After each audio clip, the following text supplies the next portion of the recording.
paralyzed by pairwise dice. Then attend to this heaven slice of an angel wrapped in skin. Throw dice and woes of life. Love deprived, look at her vibe. What's the meaning of life? One subjective paradise. Crystal chandeliers, motives reflected. Often bears a pit, clear, grinning from ear to ear.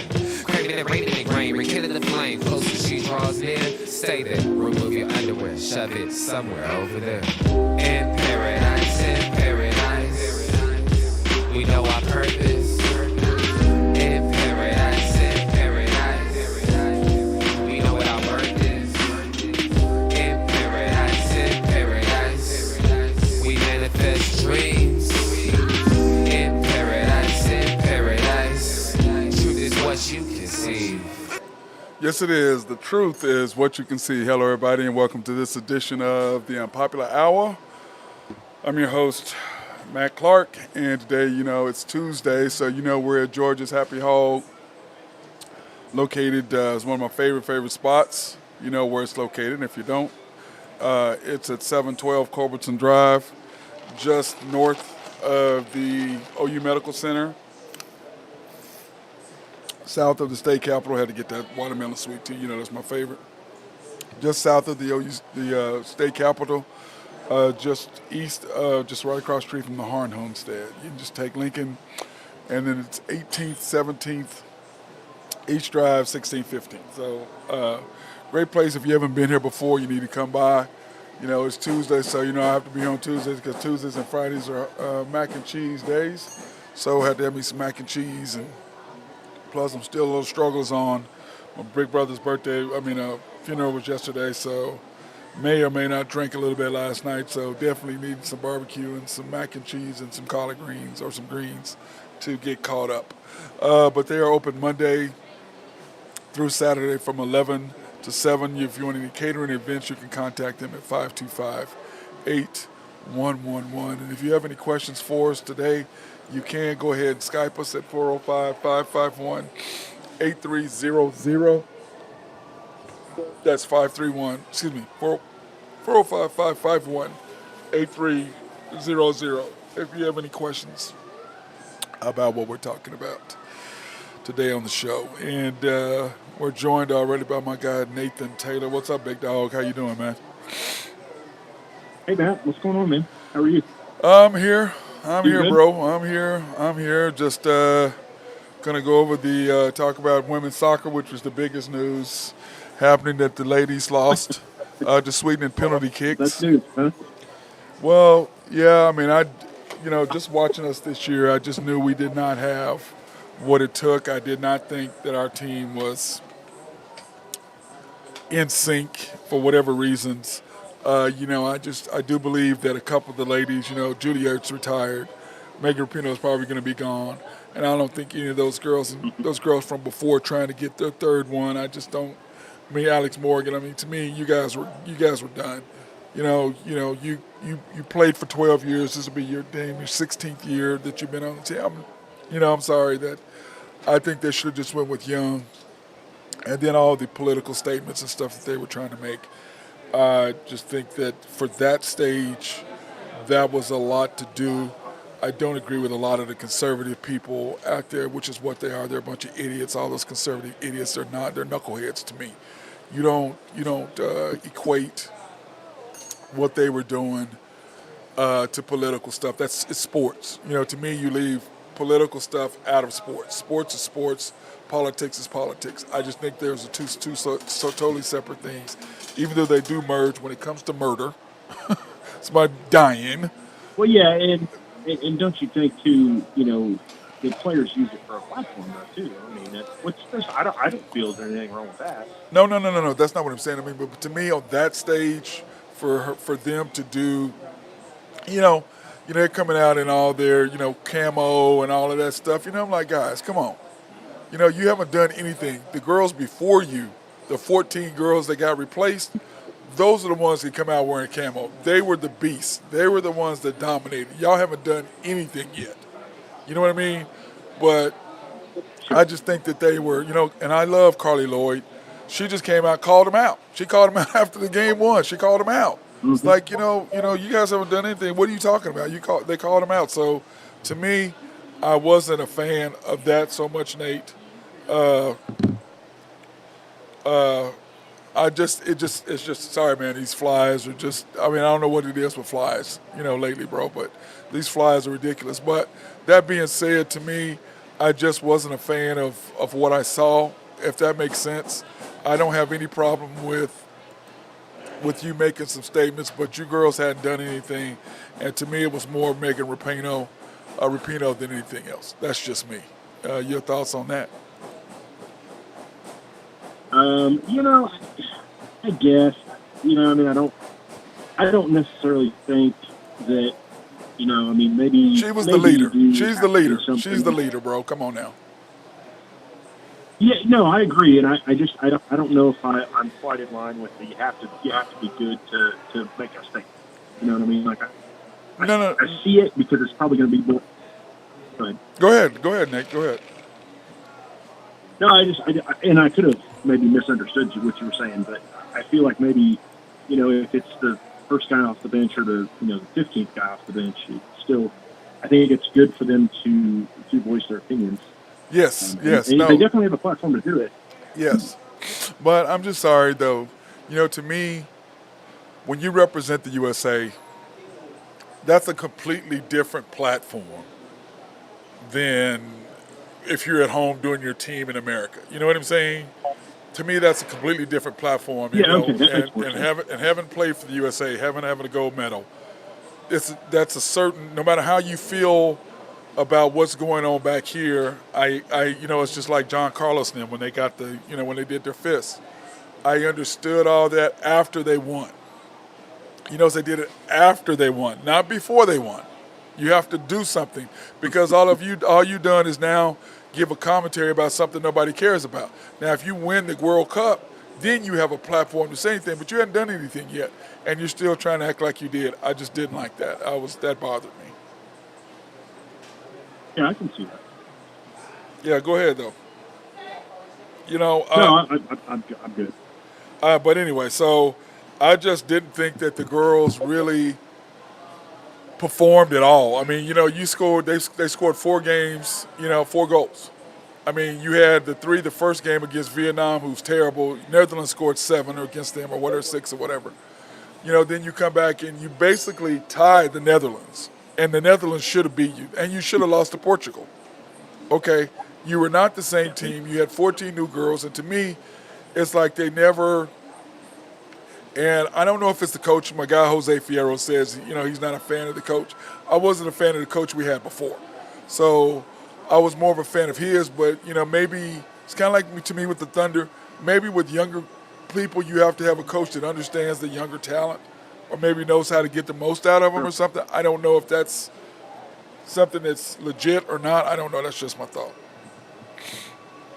Well, it kind of like the comparison that the guy who will remain nameless always uses in baseball. For Toronto, Buck Showalter. He did good with the young guys. Brought them up and made them competitive and stuff. It took a Cito Gaston to come in there and actually take them over the top. So kind of like You mean Scott Joe Brooks. Torre? I mean, You Scott mean Brooks Joe was Torre? It took Joe Torre to come in and do it. no, I was talking about it was Toronto. Well, Not Showalter was the New York, coach of the Toronto. Yankees before Joe Torre took over. Did you know that? Wasn't he the No, he was the coach. wasn't he the coach of He was the coach of the Yankees, and then Joe Torre took his spot, and then he was the coach of Toronto. He's been the coach of the Arizona was it reversed Diamondbacks. with Cito Gaston and Yeah, Toronto. Cito That's what I'm saying. Gaston, He's the great. coach That's of what I'm saying. Toronto? He's great at getting kids there, getting people there. But to take him to the next level, and that's part of my thing with our coach at the Thunder, is he going to be able to take you to the next level? I don't know. Hope so. I do too. Because I We're know going you to find don't, and out. Randy don't like him, but I really like him, to be honest. And Like I I said, don't see as much as you guys do. But to me, this year, I'm gonna find out if you can coach or not. Okay, I'm gonna find yeah, out. You can't, for sure. we're For gonna sure. see if you call. Now you cost us games, whether they be on purpose or not or whatever. We shall see. Now that you ain't got no excuse to lose, we're gonna see if you can coach. Like Deion Yeah, don't you Sanders think that was a said. little bit of Sam Presti, though? Well, before clearly Sam Don't you think that was a Presti little bit of gave them Sam orders. Presti? They gave them orders to lose. There's no question. Okay, the players fought against it. That's the only reason why they won as many games as they did. Nobody wants to, Houston has a losing mentality. Okay, the Rockets, what they did is they brought in a coach to change that. They brought in Van Fleet to change that. They're trying to change their losing mentality. And by you trying to lose to get in the lottery, if you have a certain loser's mentality, you don't want that. And SGA and them fought against that. But he made it difficult on them by the choices he made as far as lineups. So now we're not going to have the lineups we had before that you can really our lineup is pretty deep. But, when you're playing Lindy Waters more than you're playing Josh Giddey, come on now. Lindy Waters not even on the team anymore. But you know what I'm saying? We're going to see if you're going to play the right lineups and do the taking SGA at the end of quarters. What the hell are you doing? You ain't did that all year. Now all of a sudden you're going to do it? Come on, man. So, but like I said, I'm going to give him this year. If you can coach, we're going to find out. There ain't no excuses now. Yeah, don't you think SGA played, ideally first and third quarter of the entire quarter, and then comes back in depending on what's going on. Yeah, 7 minutes. Back in at least the second quarter. 6 to 7 minutes. 7 minutes, yep. And the same in the fourth quarter. Yep, agreed. Yeah, that's what he did. What I'm saying is he started taking SGA out in the last 2 minutes of the quarters. Even when he put him in with 6 minutes, he was taking him out with 2 minutes for 4 minutes. Okay, he's set for 6. Then he's in the game, and then you're taking him out the last 2 minutes. Why? You ain't did that all year long. You know he closes out quarters. What are you doing that for? Oh, you're trying to lose the game without showing that you're trying to lose.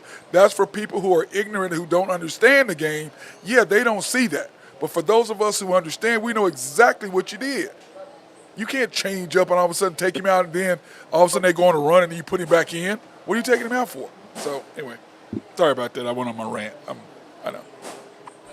This fly is just wearing me out, bro. It's just wearing me out. I need some sort of fly catcher or something. I need my dog because he loves to catch flies for whatever reason. But are you at your house? Are you at your house? No, I'm at George's. It's Tuesday. Okay, you're at George's. Okay. Yeah, the flies, the thing that gets you those. I'm telling you, you've seen those little bags that you buy at like Home Depot or something, and you put water in them. They have the mix in them and stuff. Those things work great. Just don't let them start stinking because they do. But they do work great. Okay, you put what in it now? It's just a bag. It's like a plastic bag, and it comes with like something you hang up. And it's got the powder pre-mixed in it, and you just pour water in it to the fill line and just hang it up. It works wonderful. Well, I got to figure out how to do that here at George's, though. I don't think I can do that in a restaurant. You know what I mean? The problem. The problem, Nate, is when you first. I'm right here at the front. And when you first open the door, I'm right here, and these little kids are holding the damn door open. This lady walked up here, with her bag, and then she put the bag down on the table, and a little kid left the door open while she's sitting there looking through her bag. Well, why the hell didn't you do that before you walked up here? When you walk up to the door, you're there to leave. But by her leaving the door open, flies came in, and these other two little kids, they were holding the door, flies coming in. So, it's just, flies smell that food. What are they going to do? They're going to come say hi. Yep. So anyway, but yeah, I'll try that. I don't know if I can put that up out here to do that, but I'll try something like that. So we shall see how that works. Now, I will say this, though. The Thunder News duo of the Thunder duo of J-Dub and Chet helped USA Select knock off the USA team in scrimmage. Did you see that? Nate? I didn't see the scrimmage, but I saw some of the highlights. All I can tell you is all the highlights and what I saw is I saw J-Dub, a lot of J-Dub, and I saw some of Chet. And I saw Chet blocking shots. Once again, he's not. If you don't throw him alley-oops, he's not going to score. He doesn't have it in him. It's just not who he is. He doesn't have that game. But defensively, yes. A lot of highlights had him making threes. I saw him in the scrimmage. I did not see that. I saw him blocking shots. And that's what I saw. He blocked some shots, but he made some threes. How many threes he made? 2? 1? Oh, I don't know. Come on now, Nate. Listen, I know you like. Listen, I know you like the guy. Maybe it was the same one on repeat. Listen, I know you like the guy, but he is 12 to 14. He is 8 rebounds and he's 3 blocks. That's what he is. Hey, okay? I'm good with that. I'm good with that. And I'm good with that too. If he's shooting that, which he's not gonna, but okay. You have a lot more confidence in him than I do. 37. I'd be happy 37. I'll be happy with 37 too. but I'm thinking he's more around 33, 34%. That's what I think he is. No, We'll he's see. a better shooter than Dort. We'll I'm see. sorry. We'll see. I hope he is, because he's going to be shooting a lot of them, because he's going to be picking and popping or rolling to the basket. And the only way he's going to get them is when Josh is in the game, or he ain't going to score. I can promise you he's going to do some putbacks. But speaking of the – Here's my ideal. Go ahead. Okay, go ahead. Sorry. No, go ahead, Nate. Here's my ideal scenario here. You get Chet, you get J. Will, and I know you're going to laugh at me here, but Usman Garuba, and you get those three guys on a three big man rotation. What about Bertans? You can't leave Bertans out. Well, yeah. Well, hey, throw him in there too, because all three of those guys have the potential to shoot well from three. Yep. So, well, Bertans shoots about 40%. That rotation. Yeah, I think he's 39 point something from his career. So yeah, absolutely. If you get those four guys on a rotation, depending on what team you're playing, you're gonna change. And then you throw our guard lineup in there. I mean, I'm telling you, man, this could be a special team. Yeah, I agree. But I think that Bertans and what's his name? Grover. What's his name? Garuba. He's going to have to play like, because Chet can't play more than 65, 70 games max. Okay, he does not have the body yet. Now, in a couple years, he may be able to get to 70 plus. But 65 games is the minimum he has to play to be eligible. So that's the way I look at him, okay? But the Oklahoma City Thunder, our roster to me is really simple. And I'll pull it up. I still have Lindy on there, but I'm going to give us a real roster here in a minute. Why are you laughing, man? He's still on the roster, even though he's not on the roster. Okay. Agreed. I mean, he's been cut for like a month and a half, but he's still on the official roster. He's still on the official roster money wise.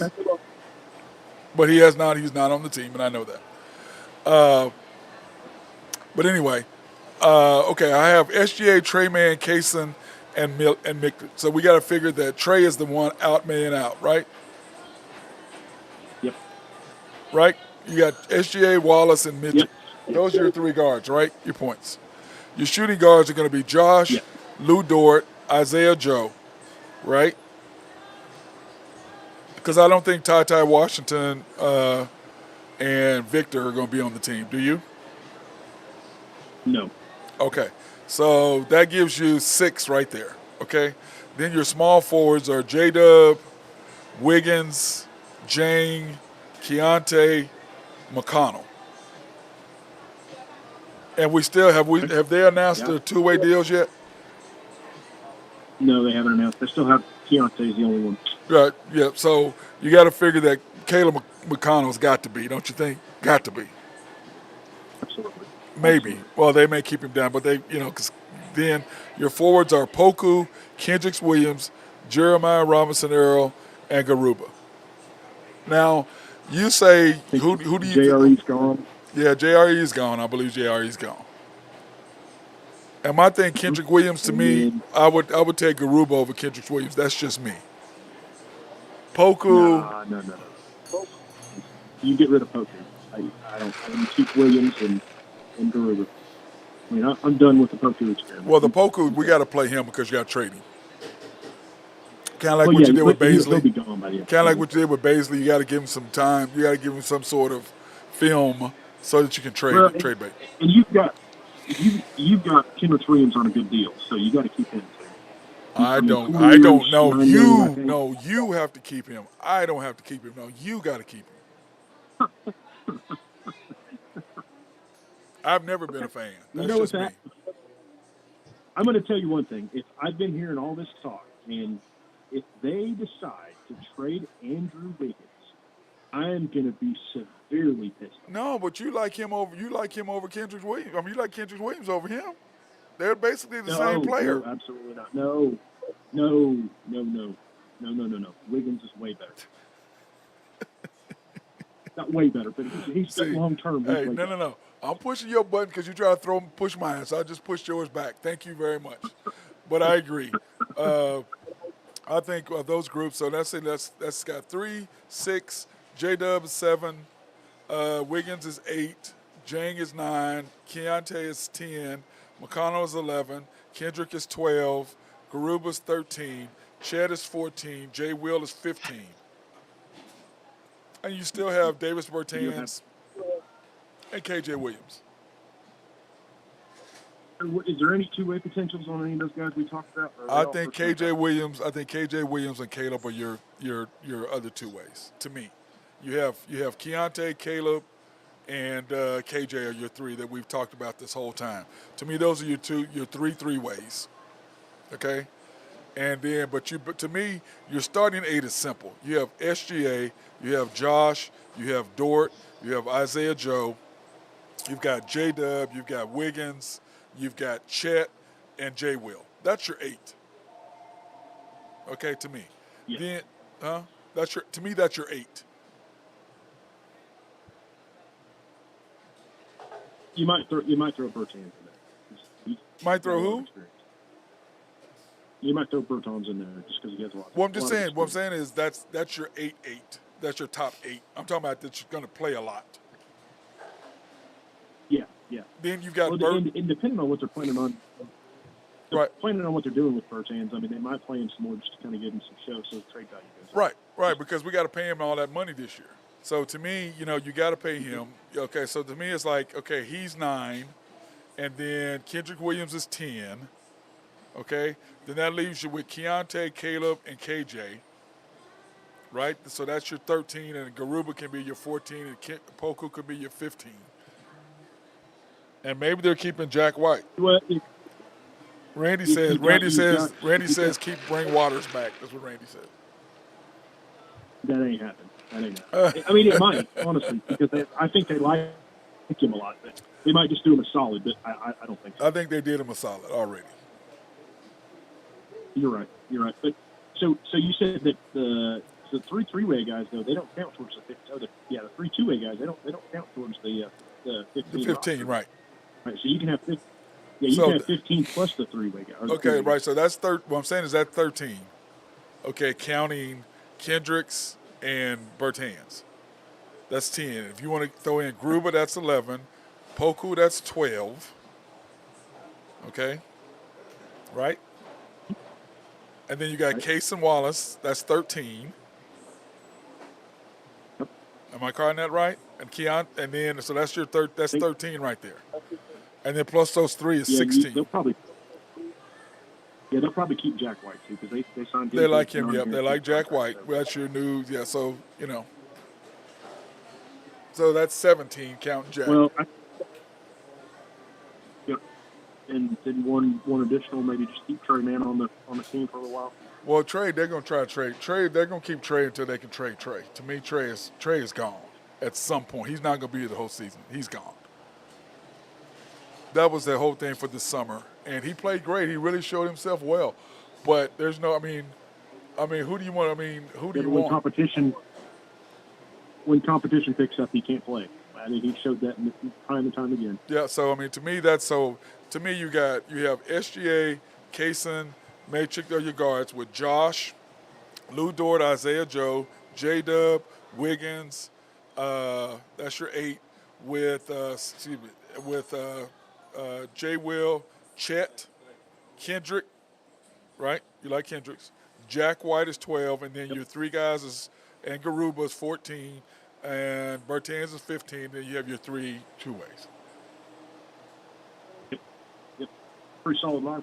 But like I said, he doesn't have any room to talk about whether he's going to be good or not now. He's got a good solid squad. So to me, there's no messes up. There's no, that's where we are and all that. That's kind of how I look at it. And we should have plenty cohesiveness. Oh, as Jose slides in here. Jose Fierro, what's up, big dog? Chilling, man. Yeah, but anyway, Headed to a meeting. Well, good. Hope it goes well. Thank you. But anyway, I just think that the Thunder, to me, I'm so excited. I talked to a bunch of people this weekend. The MAYB Women's Nationals was this weekend here in Oklahoma City. And there's a lot of Thunder fans in, Kansas, of course, and Missouri, since they don't, you got Kansas City, but you got Missouri and Kansas, huge Thunder fans. And so we were talking about that, and they were talking about the team, and they were saying, hey, man, we're so good, we're so young. And I was like, man, we're young, but you got to have coaching matters. In all sports, coaching matters. And how do you feel about our coach, Jose? I like him. He's young. He seems to know what he's doing. I mean, I really don't know a whole lot about basketball, bro. But I mean, he's starting off with a whole young group. They're like growing together. You know what I mean? And it's like they've bought into his game plan. And like I said, with the cohesiveness of being together for some time, man. I'm hoping that we do good. I mean, we've been doing pretty good lately, and so hopefully it carries on. And Yeah. like I said, the longer they stay together, the better they play together. So Yeah. Okay. Well, how do you yeah, feel I about like. how do you feel about the USA team? We talked about them earlier about how them doing what they did, protesting. There. I thought you should wait till you win, then protest, not protest before it all starts. It's true. But for me, to me, it's still country, and that I travel with the United States team. Like I don't just watch it on TV, but I actually go to these games. So like I'm a hardcore fan. So hated to see them get eliminated like that. Like even though I kind of chuckled at Megan Rapinoe, but it was like when we first started talking about it, I thought it was just her, but after her, Lindsay Nair saved her, and then by blocking a goal right after she missed a shot, Right. and then the next shooter misses a PK, and then O'Hara. We missed Lindsey, three Lindsey PKs, Horan.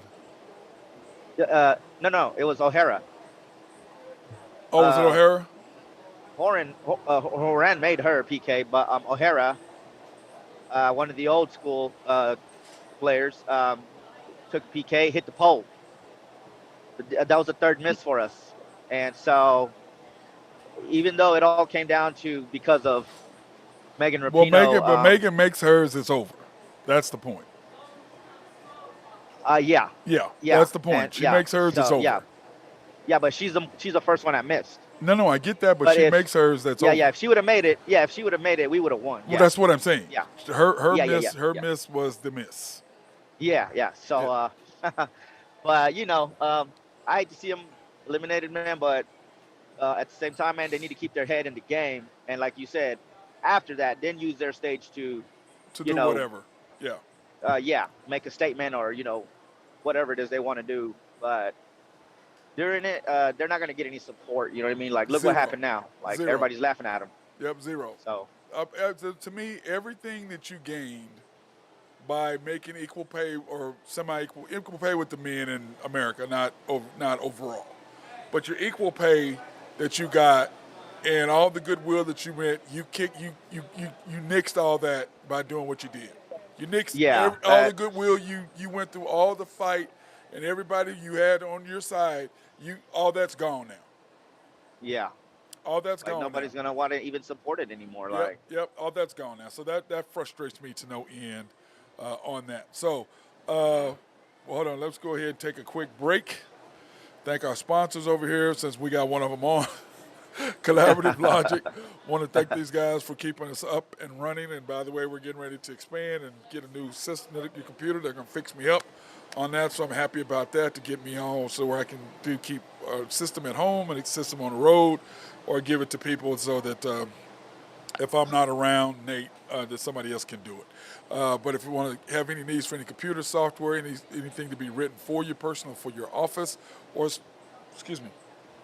website design, they can do that at Collaborative Logic. Hit my guy Russell Williford up. SRB, if you have engineering, surveying, or planning, they love to be behind the scenes. Hit my guy Mark Long up for that. He'll be more than happy to take care of you. Oak Grove Trucking and our guy right now, Jose Fierro, who's on his way to a meeting, joining us right now. In fact, I got my Oak Grove Trucking on, my hat on right now. I've seen that, baby. I've seen that. Thank you. And Greg and Max Nafee for doing what they do always and supporting me in everything I do. YNB, family owned and operated since 1912. They are the bank that makes things happen. They're an equal housing lender, a member of the FDIC, and a sponsor for us to go out to be where we are today here at George's Happy Hog, which is a black-owned business, so black, minority, and women-owned businesses. They are supporting us to do our live stream to help promote these businesses in the Oklahoma City area. You can pre-qualify online at www.ynbok.com. That's www.ynbok.com. Or, as our guy Nathan Taylor at YNB, who is on today as well, Nate would prefer y'all to come in. Or do you care, Nate, whether you do it online? Or y'all care if you want? I mean, do you care if they do it online and then come in with you afterwards, or do you want them to meet you? How do you want them to do that? How do you all prefer? Here's my ideal process, Matt. This is my ideal process for any customer that would like to talk to me or anybody here. And I think I speak for everybody. Whatever is the best way for the customer to do it, that's how we want to approach it. So we truly want to help the customer who, on their terms, whatever is comfortable for them is what's comfortable for us. Well, is there any? I mean, do you have? It's not the company line, though. I promise. That's what we really try to practice. So I didn't get a text back after you said that from Carolyn or Randy, so I'm sure they're clearly okay with what you said. Now, do you guys care if they? I mean, do you need them to come in? They still have to come in to sign to pick up the check, no matter what, or unless they're a customer, they just go ahead and deposit it. But they have to come in and sign. They still have to come in at some point to see you, correct? So existing customers, I mean, there's no set rule about this. But existing customers, we do have e-sign available for them on certain types of loans. We can't do real estate loans on e-sign, but we do have automobile loans and equipment loans, things like that. We can do e-sign on. But if they're new customers, and it's not required, but we do like to meet them and talk to them and get to know them. And so for the first couple times, we would like to see them in the branch, but not necessarily if they can't make it. Right, okay. And of course, Nate's at the main bank at 401 Elm, downtown Yukon. There's YNB East, which is on the Parkway and 39th Expressway, or 66, however you want to look at it. YNB Mustang 218 North Mustang Road. YNB Parkway, which is off Garth Brooks and I-40, basically south of I-40 on Garth Brooks, right in front of Integris. And then the bank I always go to, YNB Peoples, on 23rd between MacArthur and Rockwell. And then, of course, DT Construction and Consulting and our guy Drew Hinthorn, HuskerDrewPicks.com, 405-209-4051. That's 405-209-4051. DT Construction 2015 at Outlook. And they are respectful, local, and loyal, which means he answers his phone. If there's an issue, hook our boy up, and he will definitely answer the phone for that. Now, have you guys seen the top 20? I mean, the top 20 through 11 of the top 100? I haven't, to be honest with you, man. You haven't been on here for that one. Well, your top 100, we have no Broncos in the top 20, bro. Just FYI. Yeah, we discussed that. Hey, man, I'm pulling up to this building, man. So I'm gonna go in here and have this meeting. Right. I'll jump in on with you later, man. Nice talking to you, and send me a Zoom earlier next time. All right. All right, I will. My bad. All right, my man. All right, y'all have a good day. No, you good. All right, bye-bye. That's our guy, Jose Fierro, getting on the line right there, giving us some insight with soccer. With 20 through 11, Nate, we had Myles Garrett at number 20, defensive end for the Browns. Do you have any issues with that? I mean, he's really good. Yeah, he is. He's taking on the field. He's really good. He's a psycho, but he's really good. George Kittle, tight end for the Niners.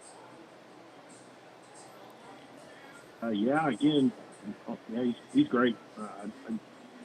Number two or number three tight end in the NFL? What do you think?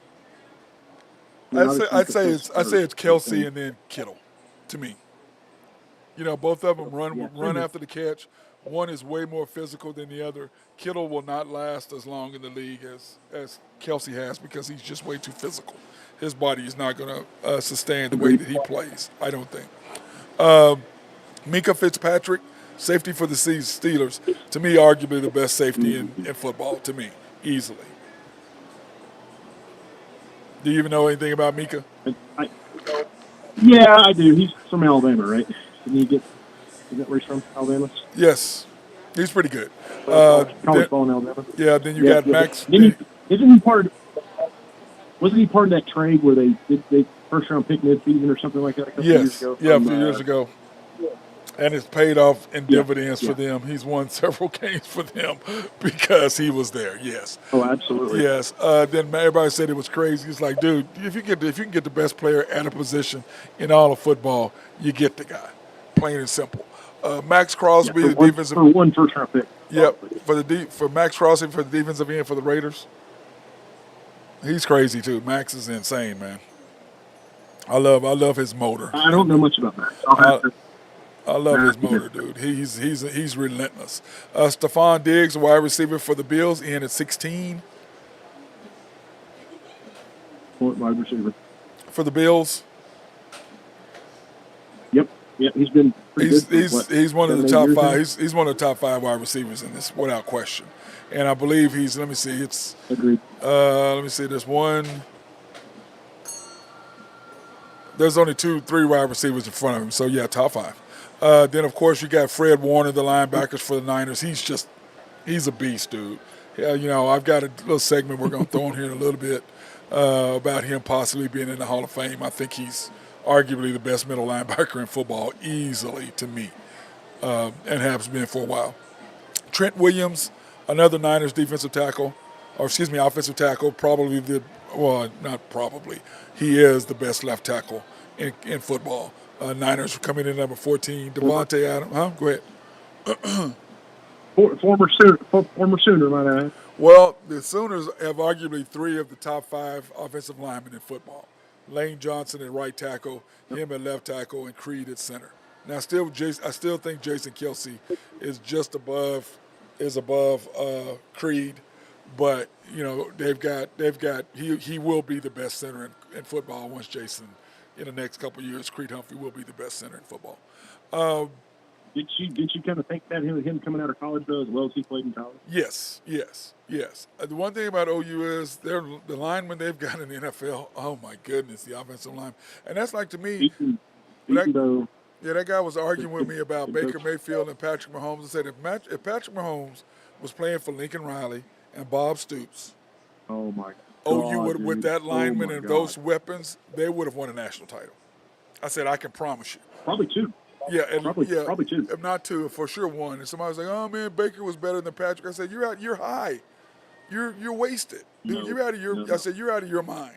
If you give Mahomes, D.D. Westbrook, and Joe Mixon, and the line that he had, and oh my God." Don't forget Samaje Perine. C.D. Lamb. Yeah, I mean, dude, I said, man, you're high. And C.D. Lamb.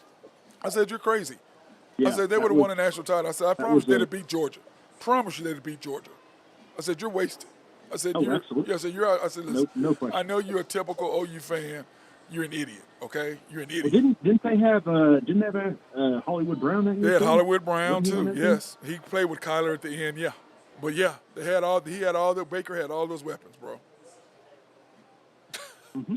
And they stood in one. So like I told him, this guy was in the argument. I said, man, I understand y'all are caught up about Baker, but Patrick Mahomes is 10 times better than Baker. And if he'd had Lincoln Riley, 3 years with Lincoln Riley as his coach instead of the one he had, I said, and he was at OU with all those weapons, dude. They would have won. The charts. I said, you're crazy.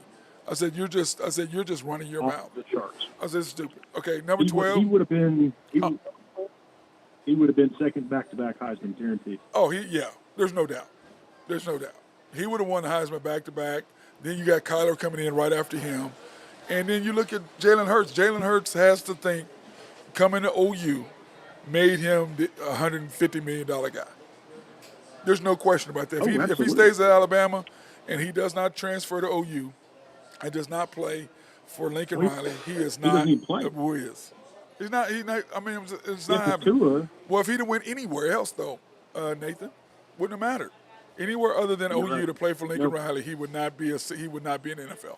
No way. As much as I don't like Lincoln Riley, you're absolutely right. I don't know how you can not like Lincoln Riley. I don't understand that at all. But anyway. I just don't like the way he left, man. We could talk 2 hours about that. Well, I have a different opinion on that, but okay. But I know he has the right to do it. I just don't like the way he did. Well, I just believe that he didn't get what he wanted. He has the right to do it. I think he didn't get what he wanted. Okay. And he said, "Screw OU, I'm out of here." That's what I think. Don't you think he's scared of going to the SEC? No. I don't know, man. No, I don't know. The whole thing was, my understanding is he says, if we're going to go here, this is what I need. And OU was unwilling to do that. And guess who they did it? Everything that Lincoln Riley wanted, Brent Venables now has. So what makes me think Lincoln Riley just making excuses because he's scared of the SEC? What I'm saying is he wanted to be on equal footing with Alabama, with LSU, with Georgia. And they weren't willing to give him that. And everything that he wanted that they said no to, he now has. That's what I'm saying. And so he said, now, I don't like the way he left, okay? I think that he knew he was leaving before the season, to me. He knew he was gone. Oh, yeah, and then I think he knew he was gone. I didn't know until... I think he knew he was gone. I think he knew he was gone.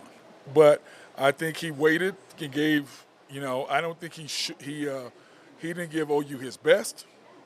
I don't believe that because I don't think when you are someone as successful as he is, or as an athlete or whatever, you don't give 3 quarters. You give 3 quarters, you get hurt. You know what I'm saying? I think he gave OU his best that he could give them, knowing that he was leaving all along. That's what I think happened.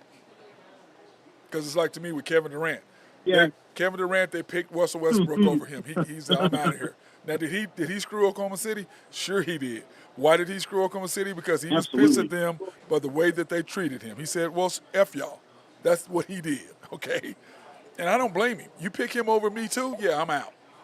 I'm out on that. I'm not, I still don't get that to this day. That decision will haunt Oklahoma City forever. Aaron Donald out of the top 10 for the first time ever, which is insane. He's still just a monster, and that's only because he missed 6 games last year, which is crazy. And did you see those pictures of him? And what he looks like now? Oh, God. He's going to be a one because everybody thought he was going to retire. I'm telling you what, Nathan. Oh, my God. Okay, then number 10 is Chris Jones, defensive tackle for the Chiefs, which I thought one in front of him. And I just, Brett Veach and them said they're not going to trade Chris Jones. I don't think the Chiefs are going to mortgage their future for Chris Jones. Because if they give him if they're that far apart on what Chris wants and what Chris is not willing to, if Chris is not going to be a team player, which clearly he's not at this point willing to do, because the Chiefs have to re-sign Bolton. They've got guys they got to re-sign. Gay, they've got a bunch of guys they've got to re-sign. They've got to re-sign Tooney. What's the guard on the other side of Creed? They got to re-sign Creed. They got to re-sign what's your guy on the other side that started next to him. They got guys they got to come back and re-sign. And they're like, dude, we can't give you all of this. If we give you all this, we're not going to have any room to sign these guys 2 years whenever their contract's up. And, Veach did say something. He said the reason why we traded Tyreek is because we knew we were going to have to pay Chris Jones. And that's why they said we can't afford to, if they picked Chris Jones over Tyreek is what they did. Do you have an issue with that? Well, yeah, and I mean, no, because you can't pay a wide receiver that much money. No. You just can't. No. And over the long haul, for the short period of time, yes. But not over the long. It's going to kill you because the Dolphins, you got to re-sign Waddle. They've got to re-sign Tua. They're going to be in a world of hurt. They can't give it everything. So, but the question is, if Chris is not willing to come to you, what do you do as the Chiefs? You probably package him and put him in a deal like they did Tyreek Hill. Do you do that? Would be my opinion. Do you trade the best defensive tackle in football? Do you do that for the long-term health of the team? If you didn't have the best quarterback in the NFL across the field, then I would say tight no. end. But since you do, and you had, well, I'm talking about Mahomes. But if you didn't have Mahomes, then I would say you probably want to re-sign him. But since you do, and you could get you could get probably a haul for him, just like you got for Tyreek Hill. So, I mean, you could rebuild through the draft and maybe and do what you've done in the first place. But you got to remember, they don't win the Super Bowl, the first one, without Chris Jones blocking those, putting his hand up in the face. They don't win this one without Chris. Sure. But you got to remember, like I tell everybody forgets 2 years ago, the reason why the Chiefs lost to the Bengals is because Chris Jones missed a tackle. Everybody forgets that. If he tackles Joe Burrow, the Chiefs go to the Super Bowl. Everybody forgets that. Chris Jones didn't forget that. So he made a personal thing to be in shape to come back and finish what he didn't do before, which is why he said that. So, but to me, I'm like you. I'm not going to sacrifice my future just because your agent wants you to have all this money. I'm not doing it. I'm like, look, this is where we can do because we've got to sign this guy, this guy, this guy, and this guy. Now remember, the reason why they could sign Chris Jones the first time is because Patrick Mahomes took a pay cut. Do you remember that? Yes. Did you know that? The reason why he signed Oh, that yeah. long-term I mean, it's still a contract is so huge they could contract, sign, but- so they could sign Chris Jones to the one he's on currently on. Okay, Yeah. for his 4 year, $80 What was million it for? dollars, and now he's not Was now. it like 10 years, 500 something? Yeah, Is that 10 what it years, was? 470 Mahomes' something, contract? and everybody talks about he's not going to get that. Well, what people don't understand is written into the contract is at the beginning of the previous year, like the beginning when season starts this year, if he's on the roster, his contract for next year is automatically guaranteed.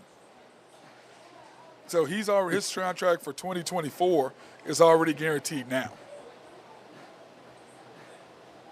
Did you know that? Yeah, so he's yeah, so the previous year, his contract for the next year is previous to go. So last year, when he made the team, this year's contract was already guaranteed. Now that he made the team for this year, next year's contract is automatically guaranteed. So the beginning of the year before, his contract for the following year is automatically guaranteed if he is on the roster. The year before. Which, yeah. So yeah, what's the odds of him not being on the roster the year before in the next 10 years? You know what I'm saying? He's getting all that money. Plus, he makes 20-something offside. Okay, number 9, Micah Parsons, edge for the Cowboys. Very good player. Yeah, he says he wants to be in the upper room of the Hall of Fame is what he says. He does have the ability to get there, but bro, this is year 3. Come on now. He's got some work to do. He does. Do you have an issue with Zach Martin? Him not paying Zach Martin because he's saying, look, I've got to pay this guy. And you're more Zach, and basically saying Micah Parsons is more important than Zach. Do you believe that? Plus, Zach is getting charged $50,000 a day, which is going to add up to about $700,000 by the time the season starts.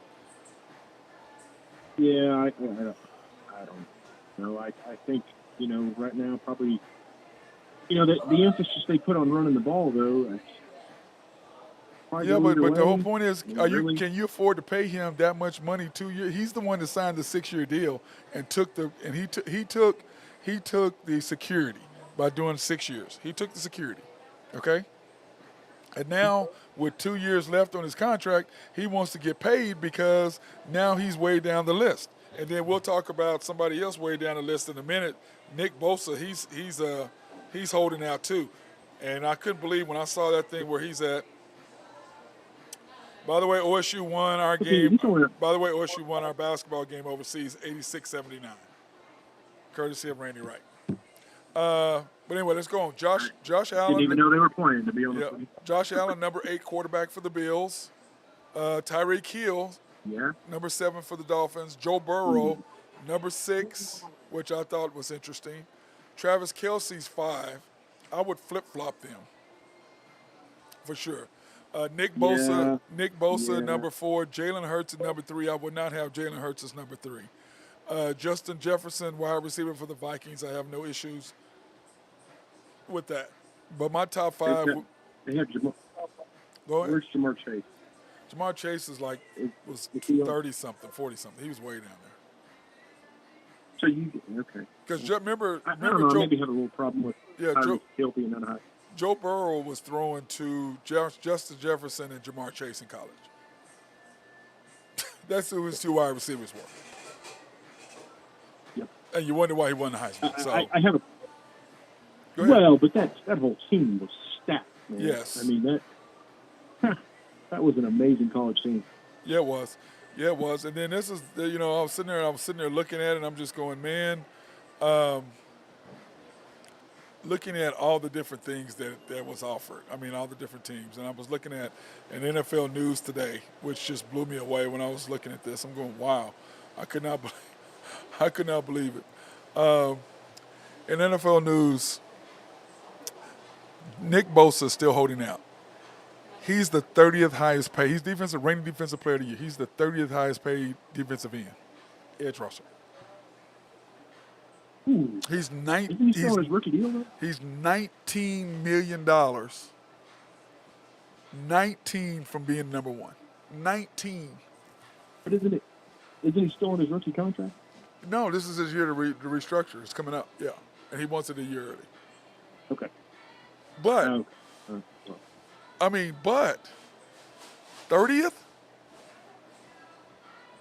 30th. well, isn't that slotted though? Is it? I mean, aren't all those slotted where you get drafted? No, what Aren't all happened? those Well, numbers actually, slotted? this is his second contract. I think his brother is the younger. He's the older one. I think Okay. Joey is the younger one. Joey's the guy. Joey got his, and Joey's at 27 million, and he's like 17 million or 18 million more. That makes more than his brother. He's not better than his brother. Agreed. So Nick Bosa is holding out. I'm like, dude, how do you not pay Nick Bosa? You got to pay Nick Bosa. But once again, the 49ers are in the same spot the Chiefs are in. You got to figure out, okay, if I'm going to pay these guys, who am I not going to pay? Who am I not going to pay? The 49ers don't have, near as good a quarterback. Yeah, but they don't have to worry about the quarterback. But you got defensive players all over the place. You got your safety, Funga. You got Kendrick. You got Kettle coming back up. You got, they just restructured. McCaffrey's contract. So yeah, that was kind of an interesting trade. Yeah, So anyway, the Commanders, by the way, in NFL news, locker room is getting checked out on Eric Bieniemy's intensity, and I just laughed when I saw this. There's a reason why y'all are the Commanders. If you have a problem with your coach holding y'all accountable and being intense, then you have a problem. That's your problem with y'all. That's why y'all are winning. And Ron Rivera, who's allowing you can come talk to the coach and go above his head, that's the reason why y'all are where y'all are. And there's a reason why the Chiefs are where they are, because he held them accountable. And they're okay with that. But when you have a loser mentality, do you want to be held accountable? That's a question, Nate. Or are you thinking? Or are you thinking? Yeah, absolutely. Absolutely. You want to be held accountable, because if you're not held accountable, it's not going to be team. It's going to be me. Right. And then the Chiefs, of course, we talked about, deserves a big. He said Khrushchev deserves the big contract, and they have no intention of trading him. I think that's BS. You and I talked about that. I think they'll trade him if he can't come to where they want. They'll pay him what he wants, and they'll trade him. Yeah, I believe so too. I think they'll trade. They'll find somebody who wants to pay that tag, and they'll get rid of him.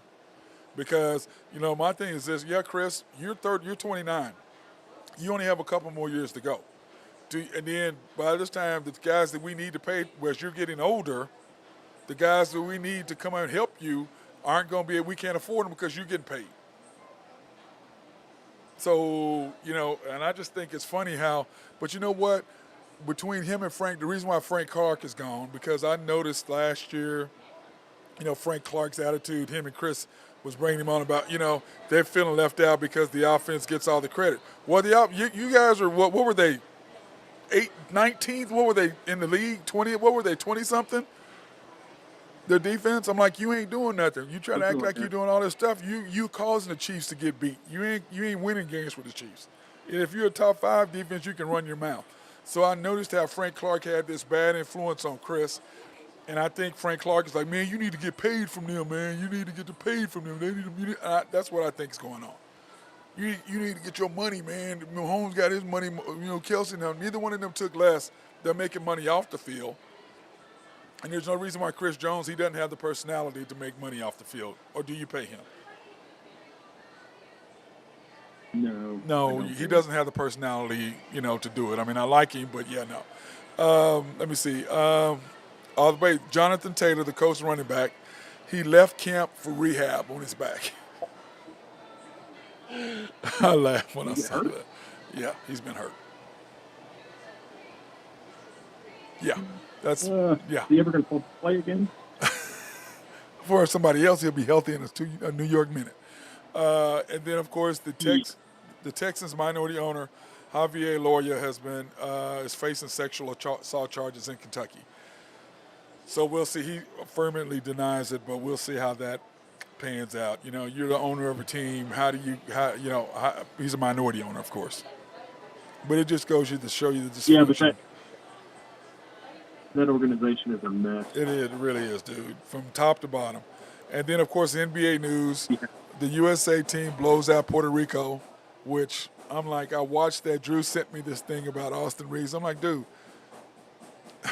they blew them out in the third quarter without him on the court. He is a nice little player, and Cade Cunningham just lit him up. Did you watch the highlights? When I didn't watch that. They were Cade and him in that scrimmage. Cade was just having him and Jalen. They were having their work. I mean, dude, I like Austin. He's a nice little player, but yeah, no. He signed for what he needed to sign. If Cade ever stays healthy, man, he is going to be. He's unbelievable, dude. Beast. He is unbelievable.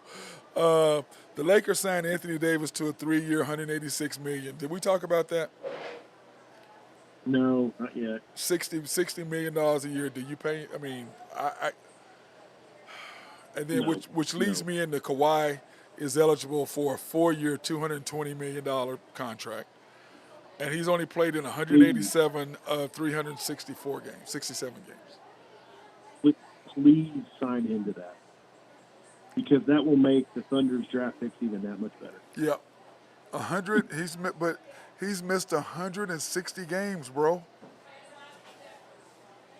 That's a lot of games. That's 2 years worth of games. That's 2 seasons. Yeah, 2 seasons.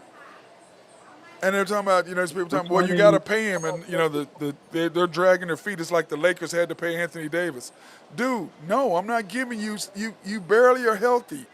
You don't work. I mean, I just don't understand. I don't understand Jenny Buss. I mean, I thought she was sharper than this dude, but I just don't understand him.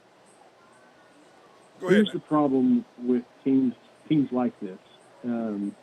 You're trying to squeeze what you can out of these players, and it's not going to happen. So why risk? And the Clippers, I mean, obviously their draft future is not there. So they don't have it. No, we have it. But right, and I think haven't they traded their 29 pick? Or they traded one of their other future picks too somewhere. And they've got a bunch of these old guys, and they're just paying them crazy amounts of money. So while you have these 2 guys and they're still have some value, you need to blow this thing up, and you need to trade these guys for what you can, because they're not going to win. Well, we had this discussion, me and Drew and Ben. We had that discussion, and the reason why we said that, they're getting ready to open up their $1.2 billion facility. That's why they don't want to rebuild. That's why. Because if you think about Bomber ever want to rebuild? Yeah, but the whole thing is if you open up this new $1.2 billion facility, you barely have fans now. And if you trade Paul George and Kawhi, you're going to have a 18,000-seat arena that's going to look like what the Thunder looked like a few years ago. You're going to have 8,000 people there. I mean, but that's where they're heading anyway. I mean, I get it, but I'm telling you, from a PR standpoint, yes, you don't want to trade him. But from a franchise standpoint, and I know Ballmer's all about profitability, which is, I mean, obviously what he needs to be doing. Not if you're an NBA owner, you don't seem like you're about that. No, if you're just basketball, you're not going to win anything with these guys. It's not. You're going to have maybe first round, second round exits every year. If that's what it is. You're not going to win a championship. They're too old. They don't play. They're hurt all the time. I mean, the same thing with Anthony Davis. They won in 2020, but LeBron is old. He's still great, but he's still old. And Anthony Davis is never there.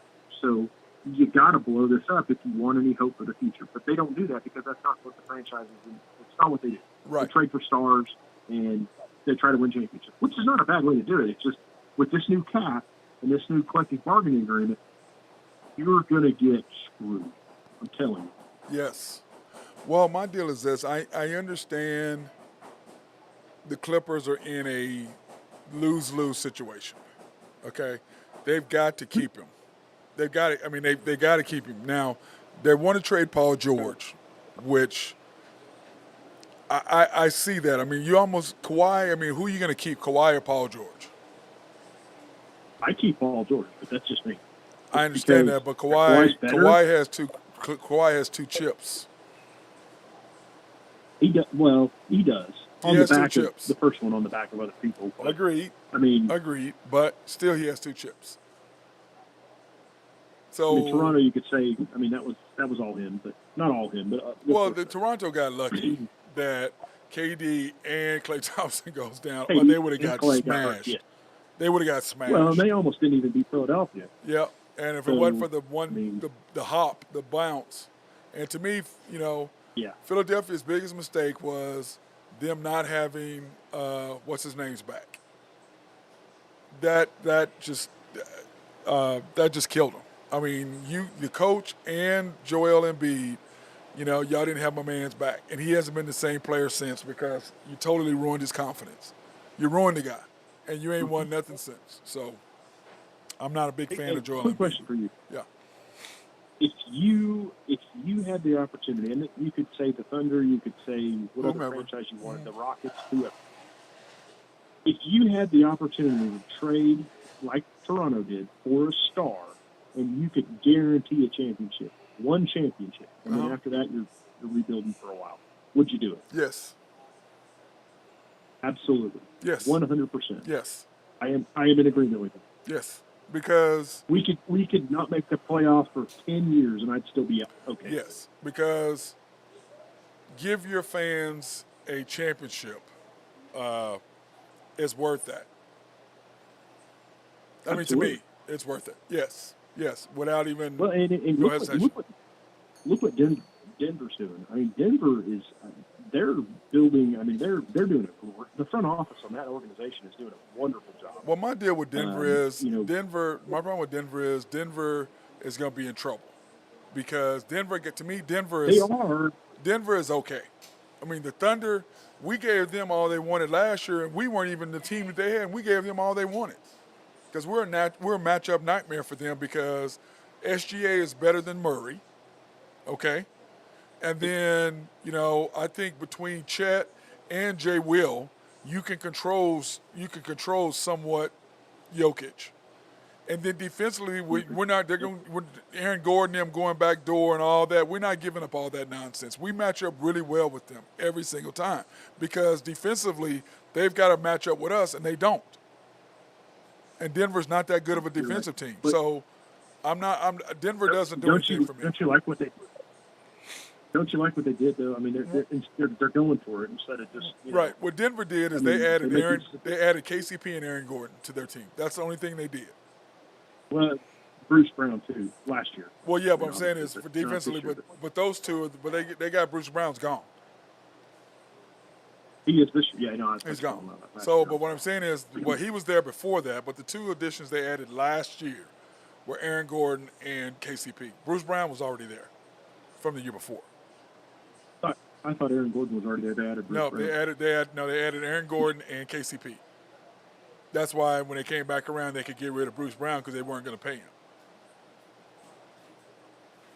I thought Bruce Brown was there for 2 years. You might look it up, but I thought he was already there, and they added Aaron Gordon and KCP, or they added all three, or they may have added all three of them. They may have added all three. I thought Aaron Gordon was there for 2 years. They traded for Aaron They- Gordon. they They traded for Aaron Gordon. Those were the additions that they made. Yeah, in Orlando. Yes, they But I traded for thought that. it was 2 or 3 years ago. Let me just look at that. Yeah. But so anyway, I'm not afraid of Denver. Denver doesn't scare me at all. Never, and they haven't. I think they hit the right spot at the right time, just like Toronto did. There's certain to me teams that win the NBA championship. It's like, yeah, are you the best team in the league? No. Did you get there at the right time? Yes. That's kind of how I look at it. That's how I looked at Denver. But the additions of those two made all the difference. I think KCP, I know for sure, was added last year, so he may have been the one difference. And they may have added Aaron Gordon the year before. You don't know like this. Aaron Gordon, 25 games with Denver in 2020, 2021. Traded in 21 to Denver, has played 2.5 seasons with Denver. So KCP was the difference then. KCP, yeah, you're right. KCP was the difference. Because I know they needed more shooting, but Denver doesn't scare me. You know what I'm saying? They're still the same team. You got to have Murray go out of his mind on a consistent basis. He's streaky. He's not going to go out of his mind like that. Jokic has been doing the same thing he's always doing. He's 20, 12, and 10, or 20, 12, and 9. You know what I'm saying? He's 20 points a game. He's 12. He's 20 points a game. He's 12 rebounds. And he's 9 assists. That's what he is. That's what he is. Am That I must right? be Drew. That's Drew. That's Drew. He does it too. That's true. He does it every time. That's what he does. He comes on. He's got it on his speaker on his car or whatever, and he clocks in his phone and he does that.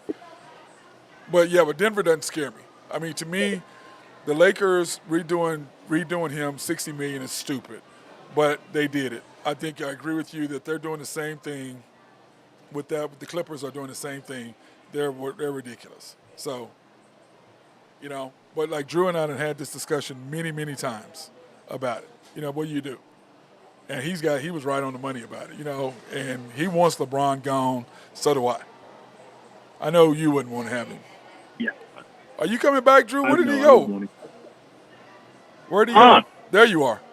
Yeah, we're just talking about, and we're talking about your boy, how you and I are not happy about our boy getting $60 million, paying him that, and whether the Clippers should pay Kawhi 4 years, $220 million. Yeah, how you do? I don't see how you can pay him for 4 years. I mean, hell, he only plays about 40 games a year. Yeah, he's missed 160 games, Drew. Yeah, I mean, he's a payroll bandit. Yeah, he is. Yeah, he is. But he's up for 4 years, $220 million. Do you pay him? No. But Drew, you got to. I mean, you don't have to. Well, I mean, it clears a lot of cap space. I mean, I'd rather have 2 or 3 other guys that play every game than one guy that you can't count on. Well, Nathan says the same thing, but remember, they're getting ready to open up their $1.2 billion facility. You can't get rid of Kawhi and Paul George. Is that going to make him start playing more? Help me, Nate. I don't. I mean, if I showed up for work 2 days a week, I wouldn't have a job. Agreed. Well, but you can't associate that. I mean, professional sports is a whole different thing than real life. I mean, guys. Yeah, it is, but still, it's still. But still, bro. Look at Ben Simmons. I mean, if you played, if your job was ideal and you did the exact work that Ben Simmons has done for the last year, you wouldn't be getting 170. Yeah, but Ben Simmons is a mental deal. Kawhi Leonard he got a hangnail. That's true. But Ben Simmons but no, Ben, that's what I was thinking of, Nathan. Ben is the guy who Joel Embiid and what's his name ruined, Doc Rivers. Remember they went and you trade Jimmy Butler instead of Tobias Harris. That's the reason why some organizations are who they are. Well, let me ask you this: does anybody think Kawhi Leonard's the top 15 player in the NBA right now? Not anymore. You want to pay him $220 million? Yeah, but Drew, I don't know if he is or not. He ain't played. I don't know. He is for one game. If he plays, which he won't. Yeah, if he plays, then I understand that, but he's not playing. So he's not a top 15 player because he's not playing. Nobody worries about Kawhi Leonard because he's probably not going to be in the lineup. Well, that's why they were looking at trading Paul George. That's my opinion. No, but that's what I'm saying. That's why they're looking at trading Paul George. Nathan, say you're the general manager of the Oklahoma City Thunder, would you pay Kawhi Leonard $220 million right now? No. I wouldn't pay Anthony Davis $186 for 3 either. Yeah, all I'm saying is I think he's good, but he's kind of like the quarterback for the Browns, and who knows what you're going to get. Well, the question is, are you going to pay Shea $400 million in 3 years? You're going to have to because he earned it. You have to. Because he'll only be, 20? He earned it. What will he be, 28? Averaging 30 points a game and showed up. Granted, he gets a load management every once in a while, but the majority of the time he's in the lineup. Yep, he plays. There's no doubt about that. He plays. Well, that's one thing you could say about Durant, too. KD plays. As much crap as everybody gives him, KD plays. He just wants to play. Well, Drew, we were talking about, are you afraid of Denver? I'm not afraid of Denver. Denver doesn't scare me. Do they scare you, Drew? Man, they're pretty good. I know, but what I'm saying is they don't scare me because Jamal Murray. They don't scare me because I think the Lakers had them in every game but one. And basically, if they'd have just had anybody step up, make a shot. Hey, they had AK-15. What happened to him? Yeah. Hey, you see him last night? Got to stand it over for Team USA, and then comes in right off the bench and nails a three. And then barely plays in the third quarter when they went on the lead. Yeah, okay. Yeah, I saw that. Hey. I also saw. Go ahead, Drew. AK Reeves, baby. Oh, my God. Nate, he just has to. You know what, Drew? We're going to change this up. We're going to go straight to your HuskerDrewPicks.com. I got to change it up because you're going to get me all fired up. Did you watch how Cade just abused him when the select team got spanked by those guys? Anyway, your Braves, your beloved Braves, money line minus 159. Yeah, they gotta do something. The curse of the minus 300 got them again last night. I'm gonna stop betting the Braves whenever they're a 3-1 favorite because they never cover those games. And go in last night, Strider gives up 6 runs in the second inning, which never happens. So that's just a curse. I got to get away from that. But I look for them to play better tonight. Okay, then it's so sad watching the Pirates play with that new stadium and nobody's at the game. Nobody. I like to know how much they spent on that stadium, and it literally looks like a Oklahoma City 89ers farm system game. You went way back to farm. And you don't know they got one guy that you know his name, and that's McCutcheon. And I don't know how they. I guess they just paid him to make him stay there. But everybody else, I don't have any idea who that team is. Well, they were winning there for a little bit, and then they just went back to their old ways. Yeah. Then you got. Yeah, I'm looking for the Braves back tonight, and the Braves haven't lost 4 games in a row all year, so I don't foresee that happening again tonight. But they're bringing up a rookie to start tonight, so we'll see. Yep. Okay. Then you have the Diamondbacks money line plus 138. Yeah, they're playing the Dodgers tonight, and I like that. And the Dodgers just came off a 4-game series with the Padres. Every one of those games is highly contested. I think it's going to be a little bit of a letdown, hop on a plane and fly to Phoenix tonight and play Phoenix and a team that's battling for the playoffs. So that's a tough spot for the Dodgers to be in tonight. Now, is this Brewers game minus 220? Is that a daytime or nighttime game? It's not a day game, which you did see both those day games unders hit this weekend, both Brewers, which is nice. Yep. Okay, then you have those Devil Rays. Why do they mean Devil Rays? They should call it the Mantle Rays, minus 171. Yeah, the Rays are a good squad. They're playing well right now. They've got good pitching and good hitting, and they're tough. They're tough, a lot tougher at home than they are on the road. I like them tonight a lot.